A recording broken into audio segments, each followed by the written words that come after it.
Robin Moore dreads the next heavy rainfall, when a combination of stormwater and sewage could overflow from a manhole on her mom's property line in Bluff City.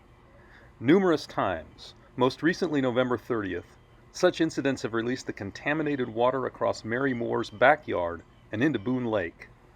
3 years ago, the Tennessee Department of Environment and Conservation gave the town until January 31st, 2020 to fix its sewer issues. The town isn't going to meet the deadline.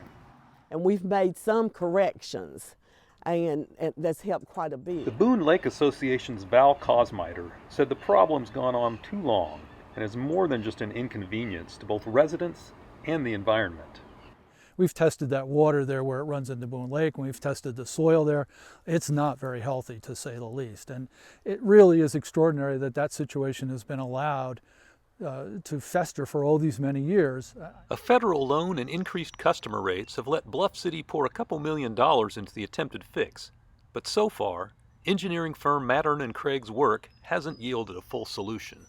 I think they're going to be rectified, and we're getting assistance from Nashville, from TDEC and Johnson City. And I mean, Bluff City is stuck in a very, very difficult position, and the sewage system is old. It is one of the variety where stormwater and sewage combines to go into the system. Can't squeeze any more out of the people, and that's in part one of the problems.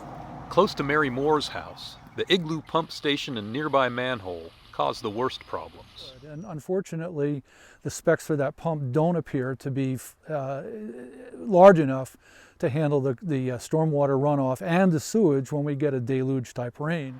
Cosmiter met with USDA officials at one point, and they told him Bluff City could likely qualify for grants to help push the project over the finish line. Again, the USDA people made it pretty clear that, you come and you work with us, we'll find an extra $1 million or $1.5 million to get this project done the way it should be done, and put this situation to bed once and for all, without the onus of putting it back on the ratepayers.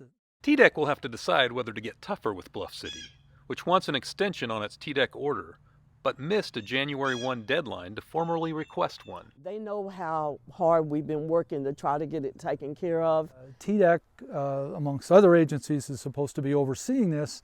They've been a little less than rigorous, it seems, in imposing the fines. They come out and they look and they say, yes, this is not performing as it was expected to perform, but they've never really collected the fines. They've always sort of waived them, or they've been chiseled down to an amount that's really not penalty oriented. They are concerned about the problem, and they know that we're concerned about the problem also.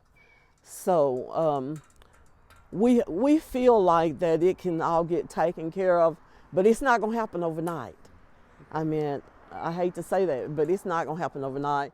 Give us more time isn't sitting well with the Moores, Cosmiter, or State Senator John Lundberg, who has joined meetings about the problem for the last couple years and called progress glacially slow.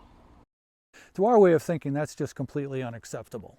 That to think that Boone Lake could be a receptacle under any circumstances for sewage is just a non-starter in our opinion. We're definitely going to keep an eye on what's going on out there. We read their filings regularly. Using Boone Lake as a depository under any circumstances for raw sewage is just not acceptable.